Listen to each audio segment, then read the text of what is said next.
Okay, here we are on Basic Folk, a podcast where we have honest conversations with folk musicians. Here I am Cindy Howes, the host of this here podcast on the American Songwriter Podcast Network. Thank you for joining us today, and we have a very special episode. Wow, Shirley Collins has led a wild, full life. The British folk singer who helped bring about the 60s folk revival in Great Britain is on Basic Folk, talking about her new album Heart's Ease and her entire extraordinary career. Shirley also talks about her childhood, which occurred during World War II, and started her love and connection with traditional folk songs. Her grandparents would sing to her and her sister Dolly during air raids to try to keep the girls calm. This watershed moment would define her love of sharing these songs and how it feels for Shirley to sing. She talks about her late sister Dolly, a brilliant musical arranger and frequent collaborator, and how her compositions matched up perfectly with Shirley's singing. Shirley was a part of the historical Alan Lomax Southern Journey recordings, where she assisted the folklorist in collecting recordings of traditional folk songs in the American South. A lot of those songs were familiar to Shirley as they came over to America from England hundreds of years ago. She talks about the musicians she met along the way, including Mississippi Fred McDowell. After she returned, she sang and recorded music from about 1955 to 1979, and then stopped when she went through a terribly traumatic event and developed dysphonia. Recently, Shirley has returned to making albums, starting in 2016 with Lodestar, and now with her latest just released. She is generous with her answers and is good-natured about my ridiculous questions. Also, very fun lightning round. I can't wait to have Shirley on again. We're going to check out a song from her new album. This is Locked in Ice. We'll check out this song and then get to our conversation with the great Shirley Collins on Basic Folk. In the year of 1831, I sailed towards the setting sun, bringing food and fuel and guns for the Hudson Bay Company. From Vancouver to the northwest shore, like I'd done these 15 years or more. Little did I know what lay in store on the icy Beaufort Sea. Trading cargo for the finest furs, trapped by Eskimos and voyagers. It was early winter came that year, through closing pack ice I did steer. Just a narrow patch of sea lay clear, now I was homeward bound. But as I crossed the Beaufort Sea, the pack ice it closed in on me. It was a fearful guarantee that I'd be run aground. To Barrow then the crew did go, to shelter from the wind and snow. Locked in ice 500 years, drifting with the flow. Where the ice goes, I go.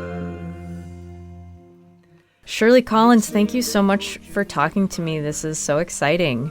Well, thanks for having me. That's wonderful. I was wondering if we could start talking with about your neighborhood that you grew up in Hastings. If you could describe your neighborhood growing up, and what was it like for you and your sister? Like, did you play outdoors with other neighborhood children, or were you indoor children?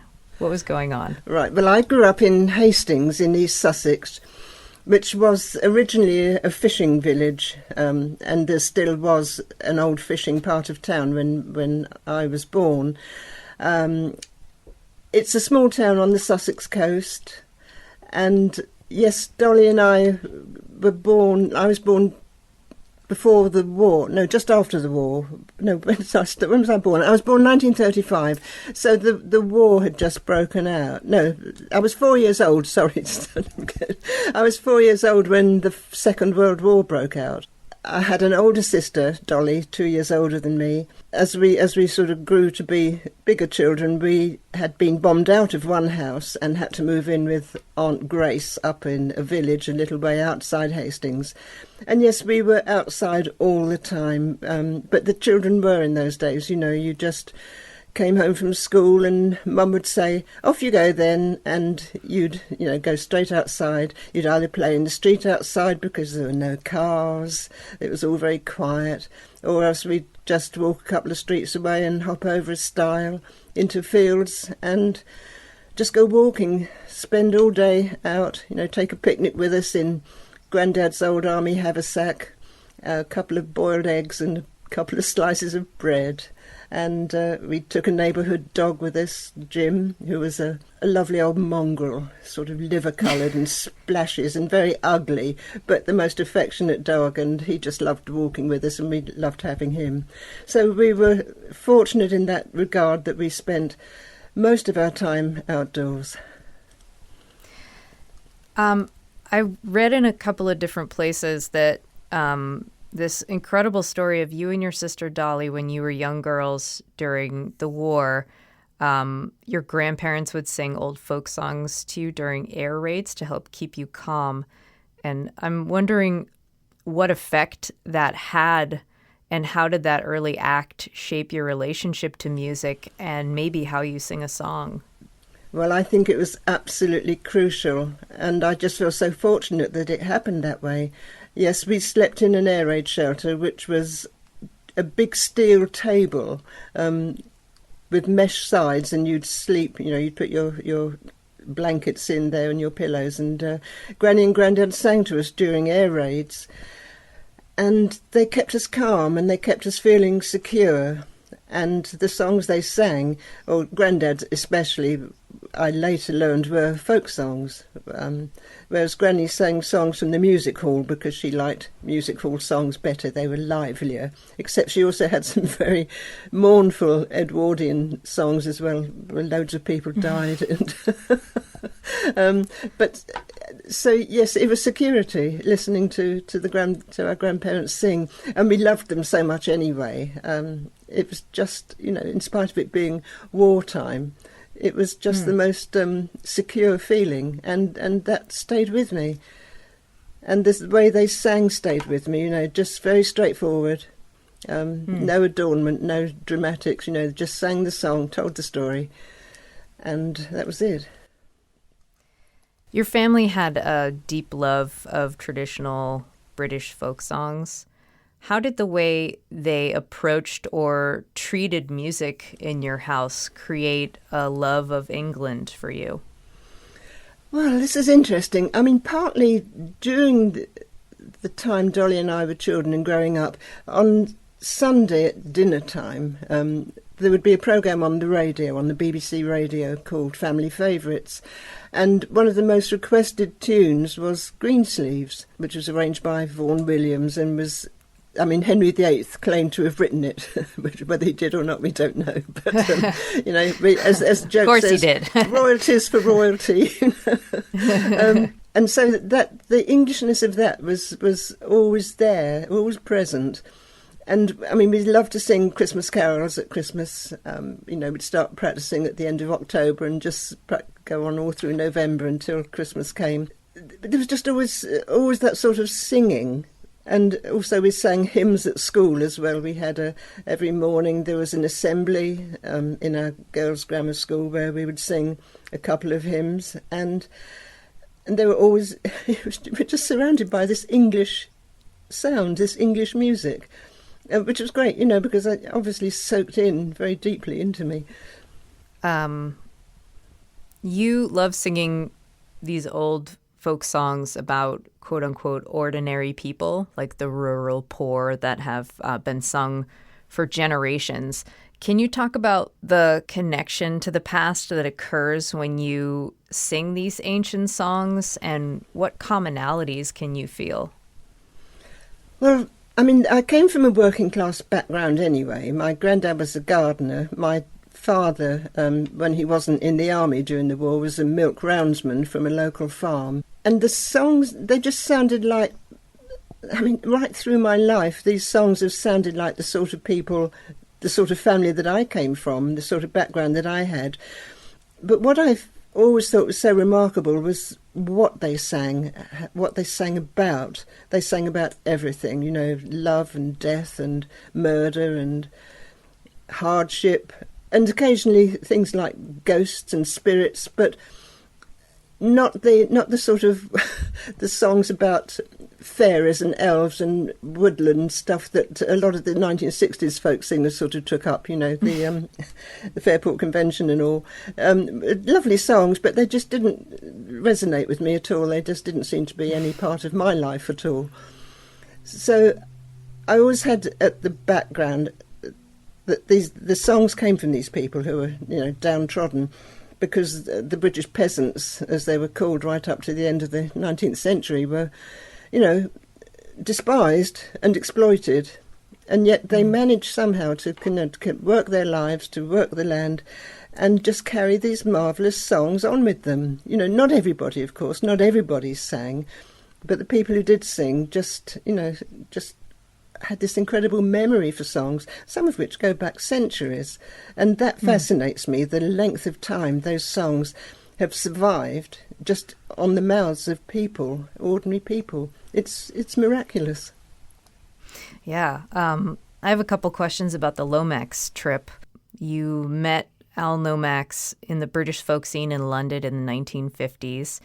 You were partners for a while in your 20s, and you assisted him in 1959 on the Southern Journey song collecting trip, where you collected music in the Deep South from people like notably Mississippi Fred McDowell. And you've talked about this quite a bit, but how did this trip affect your musical identity as a young person from England who had such a deep love of British folk music, going over to America for the first time and hearing all these songs that it seemed like they sounded kind of familiar to you? Well, a lot of them were from the mountain people of, you know, Virginia and the Carolinas and from Arkansas. They were singing ballads and songs that the early settlers had taken over with them to the States. What is remarkable, I think, is that those songs survived, you know, the journey of several thousand miles from the British Isles over to America and then across the continent as well. But they were also singing the same songs that we were singing at home. It's slightly varied, of course, because with a journey that long and being sung by so many different people all the time, you know, the songs change. Each time somebody new sings that song slightly changes. So I was utterly fascinated to hear of these changes and the tune. Was it the lyrics that were changing? No, it was the lyrics. I mean, there's some marvellous examples of how words change as well. And place names, of course. I mean, the most obvious one really is the Oxford girl, which is in America called the Knoxville girl. Yes, in America she's the Knoxville girl in most versions. But originally in England it was the Oxford girl. But that wasn't a familiar name. But Knoxville, you know, obviously was. The tunes did alter in the mountains as well.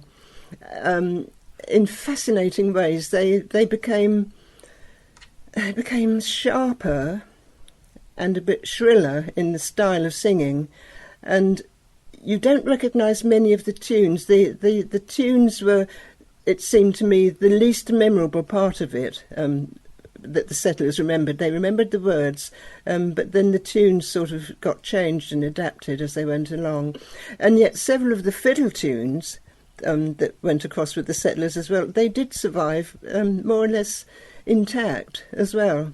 Fascinating. And, I mean, what I did love to hear was stories about, for instance, people saying, my granddaddy had this fiddle and his ancestors brought it over and they had to hide it in a wood to keep it safe from the jayhawkers who might come along and steal it. But they were proud of the fact that there was a 200-year-old fiddle, at least, that they believed came from the British Isles with one of their early relatives. And there was a sort of pride in it, and I understood that, and a pride in the songs as well. There has been a lot of discussion in the U.S. right now and around the world about the erasure of Black people's contributions to American music.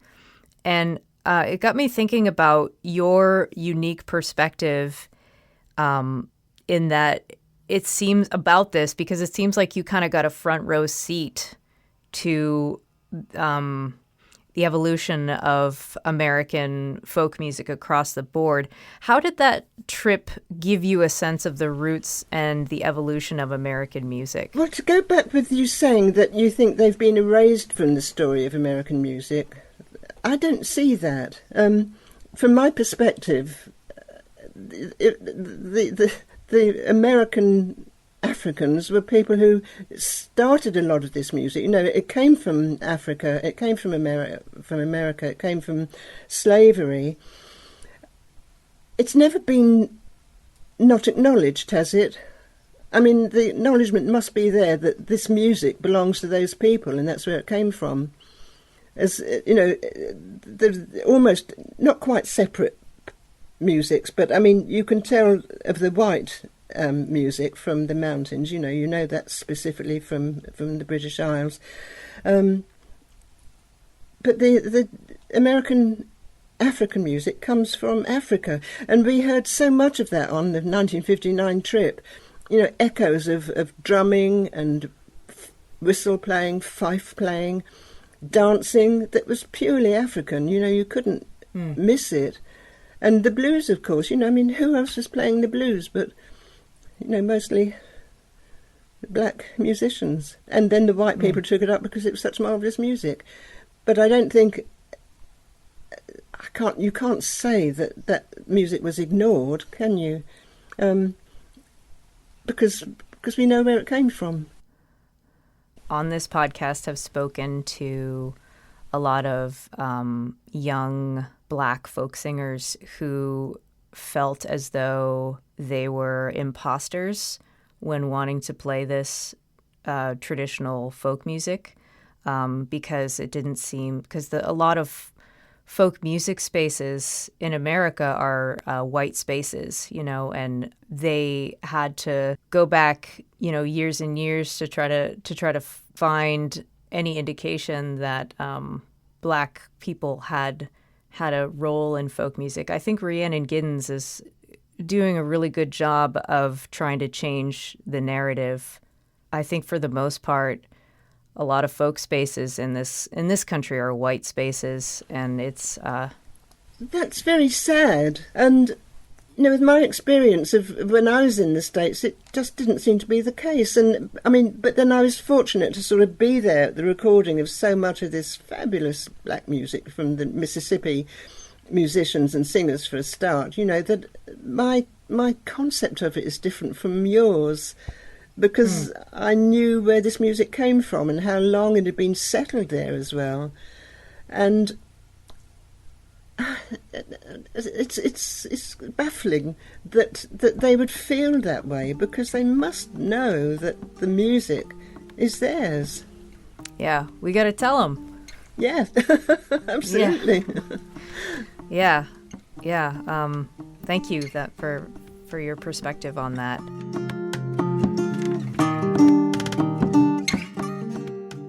When you returned from the trip with Lomax, you decided to devote yourself to preserving traditional British folk songs. So you and Dolly recorded some remarkable music in that time, including using some unique instrumentation. And I don't know if I'm going to say the names of these instruments correct, so you can correct me. The sackbuts, viols, crumhorns, and rebecks.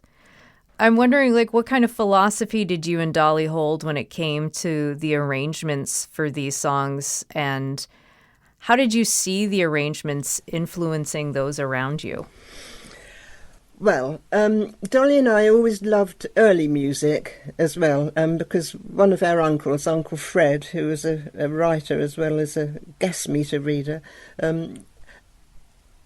loved early music, and he played Monteverdi to us when we were teenagers, and I loved it straight away.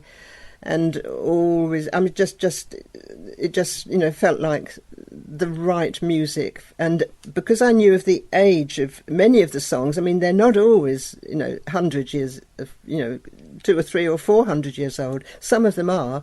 And those songs, would be perfectly suited to be accompanied by these old instruments. And I love them as well because there's a roughness to them, they're not absolutely precise and smooth and beautiful. They have that sort of rough charm to them that this suits the song so well. And so that was quite easy for Dolly to write those arrangements for those instruments. And later, I mean, we did sort of vary it. We started off with, I mean, fortunately, when I first got back to England, I was playing a 5-string banjo, and Alan had bought me a dulcimer in North Carolina made from cherry wood that I just treasured. And so I was trying to play English songs accompanied by a 5-string banjo, and the way I played it was nothing like the American way of playing. It was a very English chiming sort of way, and that was the best I could do. But so it was wonderful to be able to enhance the songs further with Dolly's arrangements. And I always think the songs are so wonderful as well, and so remarkable that they've survived all that time, that they really deserve the best accompaniments you can give them. And I think Dolly was the right person because she understood them so well and understood the Englishness of them. She sounds like she was a real genius. Yes. Yeah. You sang and recorded music from 1955 to 1979, and then you stopped when you went through a terribly traumatic event and developed dysphonia. How did you feel about your singing voice up to that point, and what has been the evolution of your relationship to your voice? Well, my voice was always the only voice I could sing with. I didn't have to take singing lessons or try to copy anybody. That was the voice I had, and I always felt it was just right for the songs, and to sing them with any other voice wouldn't be right for me at all. So I was perfectly sort of happy with it, although a lot of people didn't like my voice, they thought it was too plain and too unadorned. But you get used to criticism, you can't change what you do if you believe in it as firmly as I did. You just accept the criticism and let it go. But of course, once I started singing again, after such a great many years layoff, then I did have to start sort of thinking about how different my voice was, how it had gone down a register or more.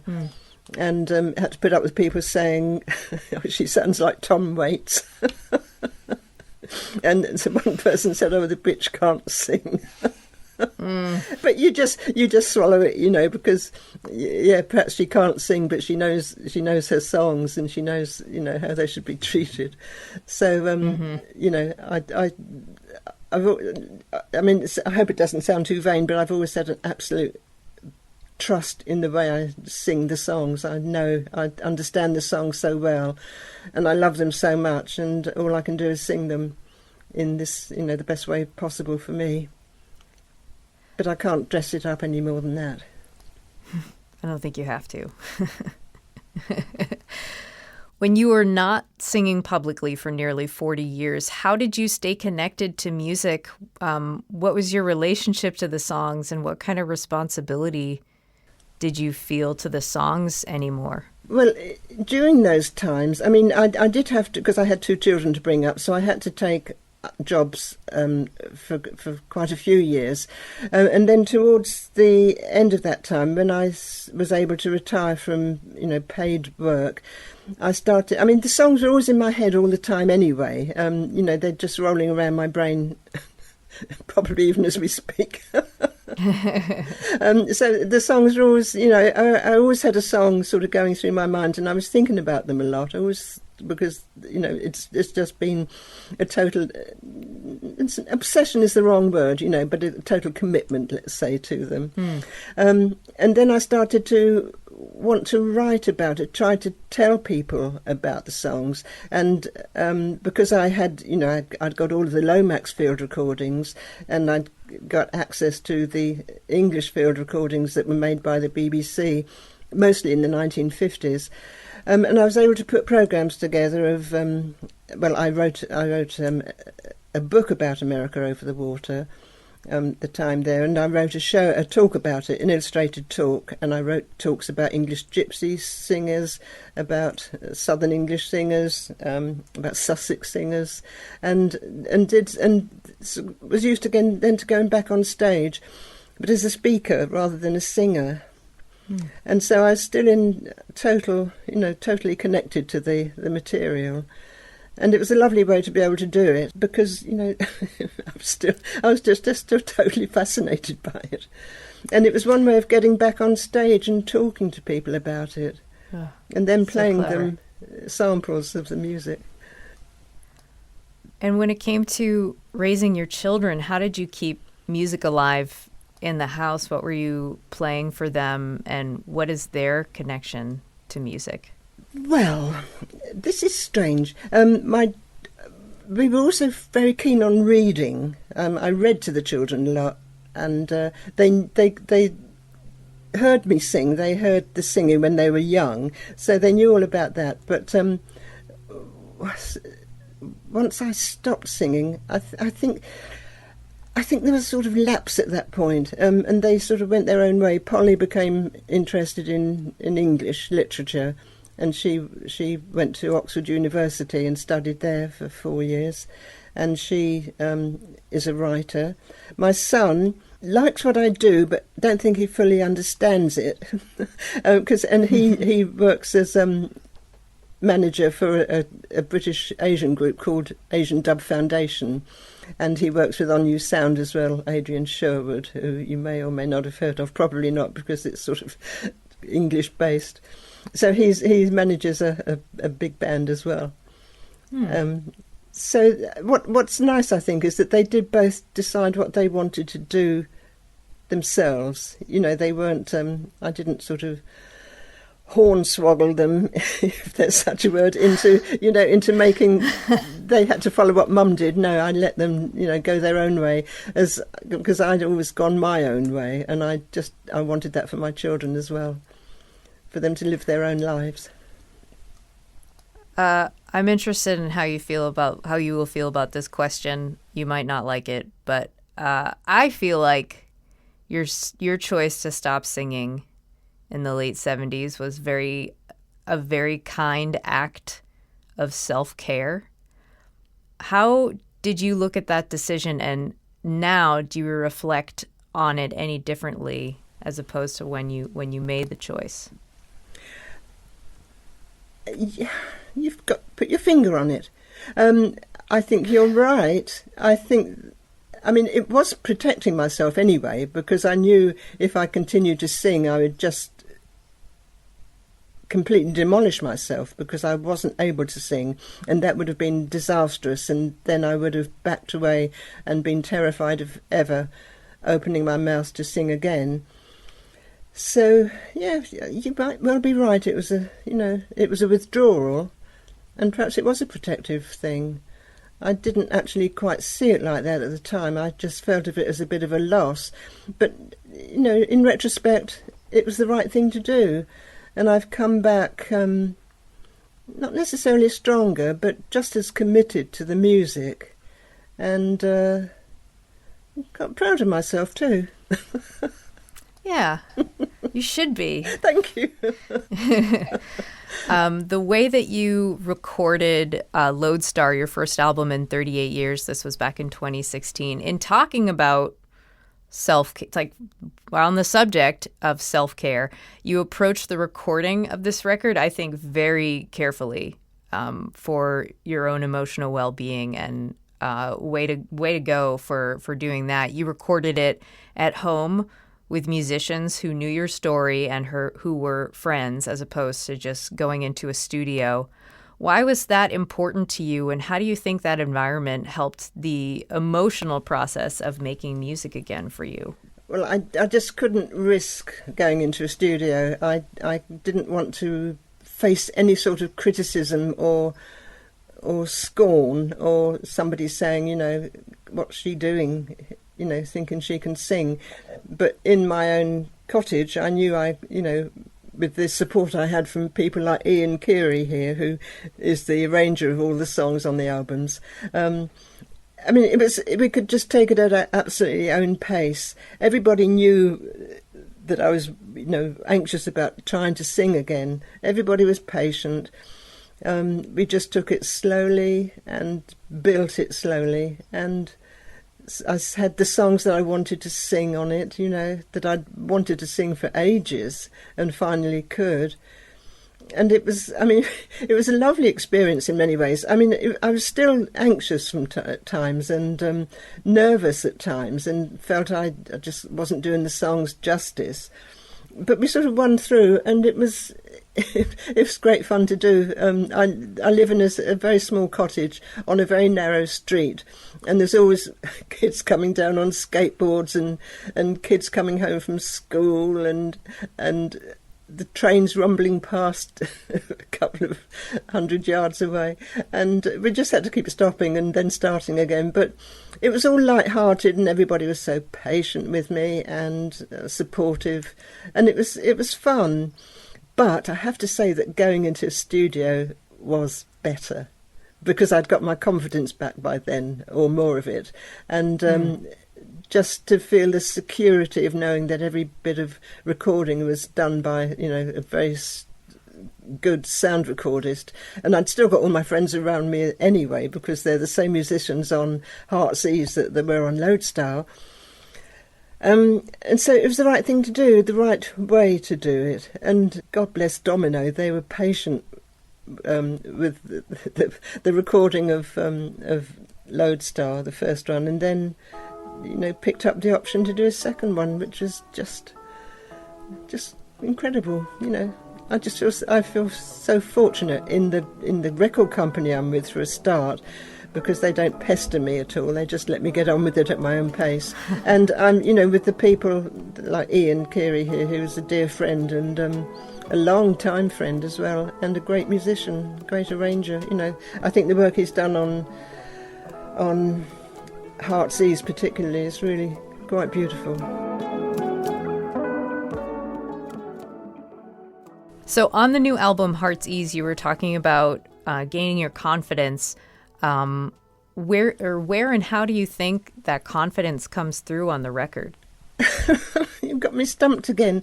It's partly, I think, the confidence is there because following Lodestar, we did quite a few concerts in big concert halls, so I had to sort of, make sure I felt confident enough to go on a big stage and sing. So having that experience behind me again as well. The thing I know about myself is that I understand these songs, and I think I can sing them really well because of that understanding, and because I don't feel they need dramatising or dressing up, or you don't have to bring yourself into it much. You're just there as a sort of person through whom the songs come. I always try to think of when I'm singing, for instance, whatever song, and I know I've heard it sung by a traditional singer, from a field recording, then I always remember that person and I don't sort of try to channel them, but I'm always aware that they're there in the song, and that I owe them this great debt of their music. And it just sounds so silly, really, but all I know is that I understand these songs better than anybody else. What I'm hearing is that you are extraordinary at inhibiting songs that you find very ordinary. Do I find them ordinary? Do you? No. I find them extraordinary. I just marvel that these songs have survived at all, and that they've come down to us. Often, through hundreds of years sometimes. some just a couple of 100 years old, some longer. But with them comes the feeling of the people of my class in England, the rural labouring classes. And I just feel I'm speaking and singing for them. And I think they need honouring. And I think their music deserves to be heard and arranged as beautifully as it possibly can be. You know, it's great music. The songs are just so beautiful, some of them. And they tell us so much of you know, humanity, really. And just what more do you need? Your love of discovery and curiosity, where do you see that in yourself, and where do you think those attributes came from? Grandparents. I think it is as simple as that. That was the grounding. If they hadn't sung to us during the war, I don't think I would have had the same feeling for the music as I have. I mean, that may be nonsense, but I hark back to those times, and to listen to Grandad in particular sing, and then hearing field recordings of other people of Grandad's age who sounded like Grandad. You know, there was always that feeling, yes, that's the right feeling in the song, that's the right sound of the song, those are the right words, that's the right melody. You know, it was just, I think it is as basic as that there's some spirit in Grandad, I think, that, and this might sound very silly to you, but I think there's an inherited folk memory, and I think I've got that, and I think Grandad had it, and I think that's the strength of my singing, that I know I can go back truthfully, you know, into the minds of people from my background, my class, you know, through quite a few 100 years, and do them justice. Yeah, I don't think that's silly. I think that's awesome. Oh, good. Great. The process of selecting the songs on the new album sounds fascinating. You say you have quite the memory for songs, and you said songs were just jumping out to you and demanding to be sung. And I imagine that you have a lot of songs in your head. What was the feeling when narrowing down the choices? I would probably be overwhelmed and extremely anxious, but what did it look like for you? Well, I was pretty happy with the choices. I mean, once you've got them, I mean, I'm sort of quite realistic. I know I have to limit the songs, you know, for one album. But I particularly wanted to sing The Merry Golden Tree because that was Almeida Riddle from Timbo in Arkansas. And I loved her so much when I met her in 1959.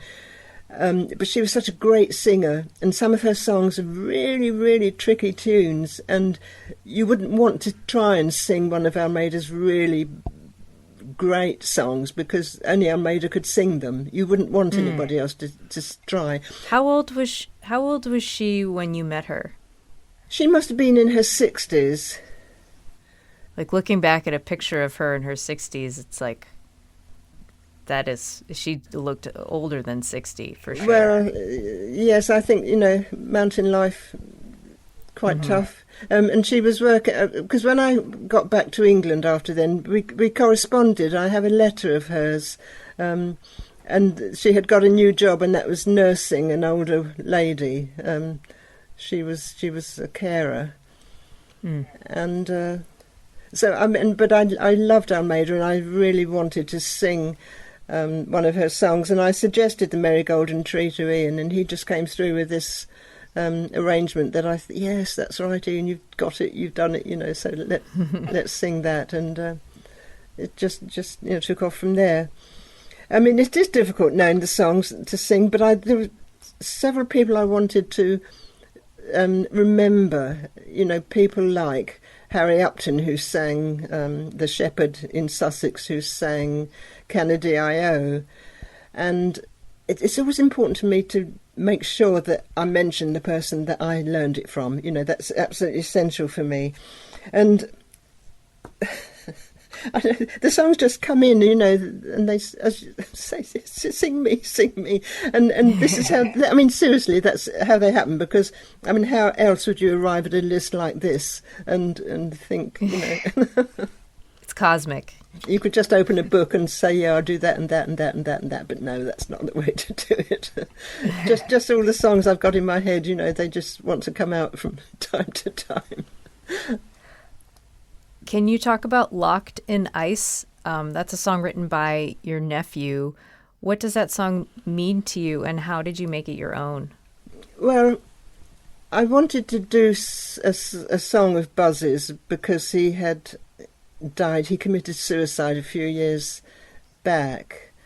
This was after my sister Dolly had died, and it was such a tragedy. And he'd made a couple of albums, and this song, which he called the Bechimo, it's a true story about this ship that was built in 1935 and worked for the Hudson Bay Company.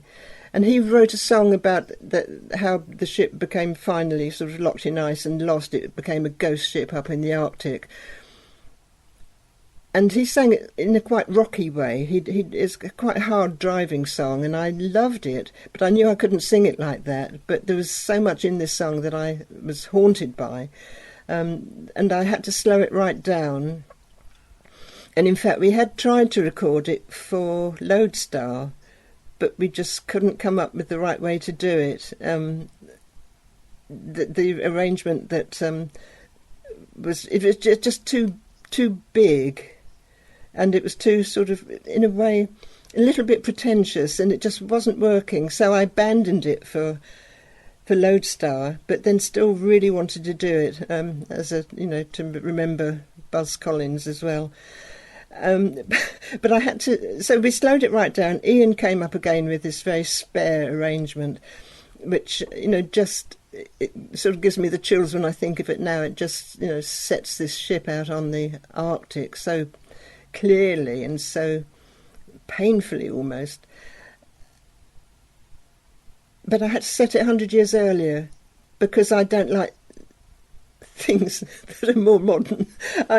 Too modern. In order to, yes, I set it 100 years earlier, and that worked for me. I just couldn't visualise this as a steamship. I saw it as a sailing ship, and I hope Buzz would forgive me, but I had to. So I slowed it right down and turned it into this this lonely ship. Because in a way, I suppose, to be romantic, I felt that I'd been that little lost ship for quite a few years myself.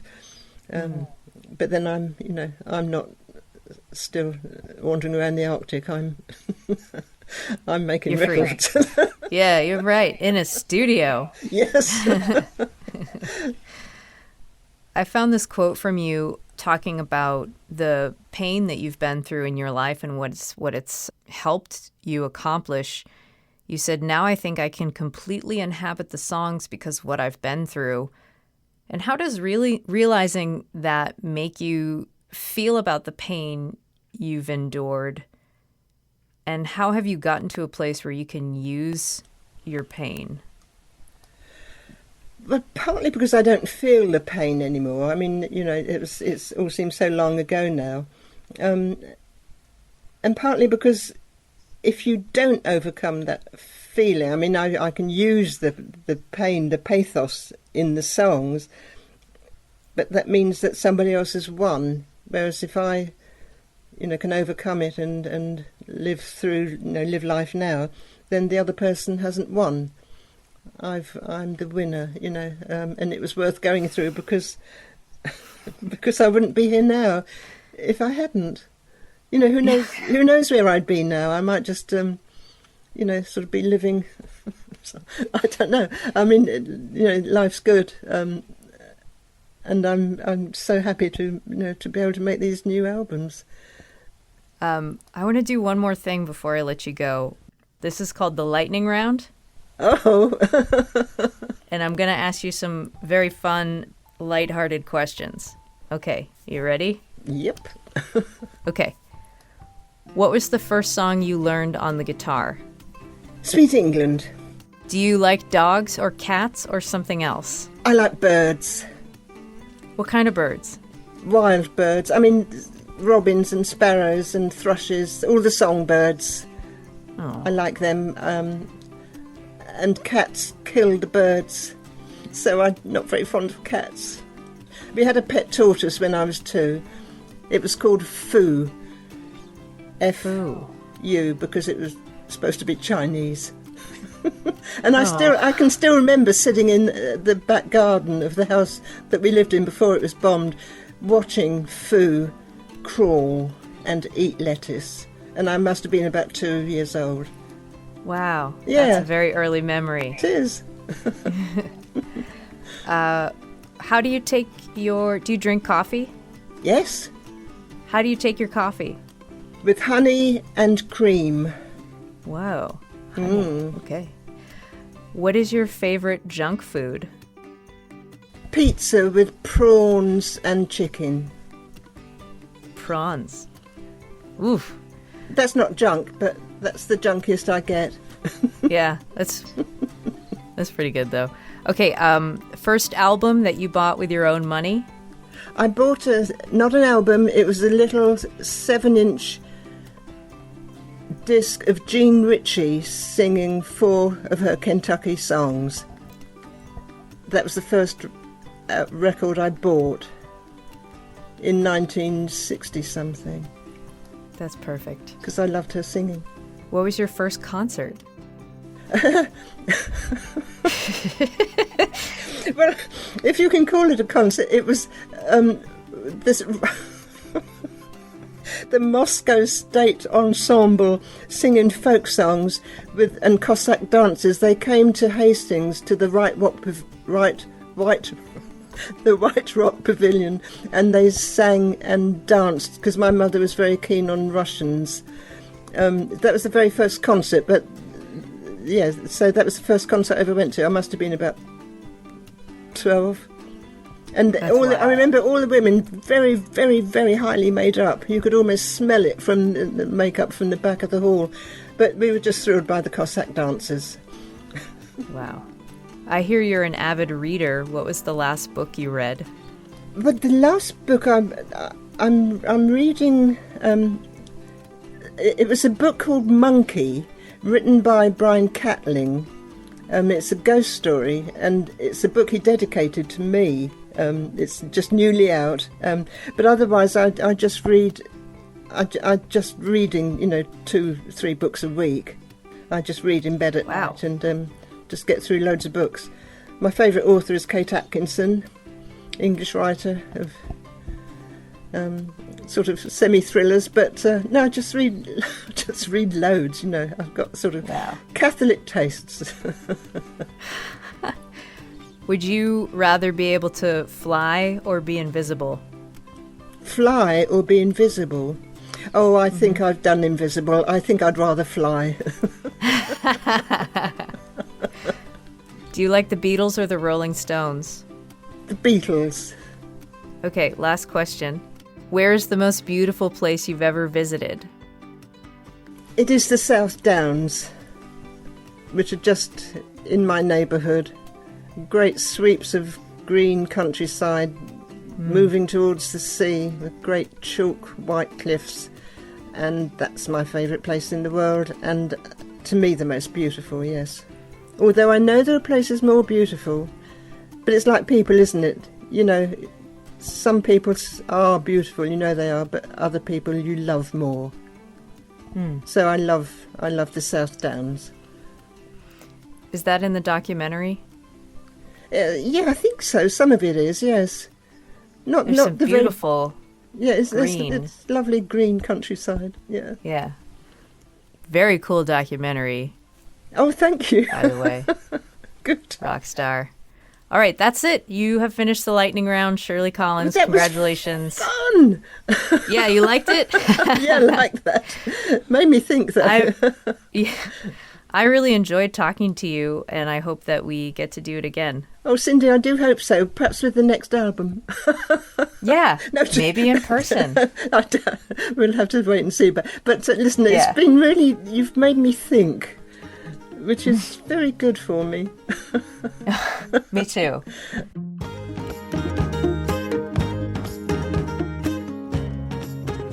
Basic Folk this week produced by Laura McCarthy, who also offers her social media assistance. Lindsay Myers is our business manager. Alex Stanton of the band Townspeople does our music. Basic Folk is pleased to be on the American Songwriter Podcast Network. You can find this podcast anywhere that you listen, as well as my website, cindyhouse.net. I am the host of this podcast. Thank you so much for listening, and if you enjoyed what you heard, please share it with a friend and all of your family members, even the ones that maybe you don't get along with, because maybe it'll help bridge a gap of conversation, and you can start getting along again. And, basically this podcast could change your life. All right, we'll talk to you next time. Thank you for listening again. Okay, bye.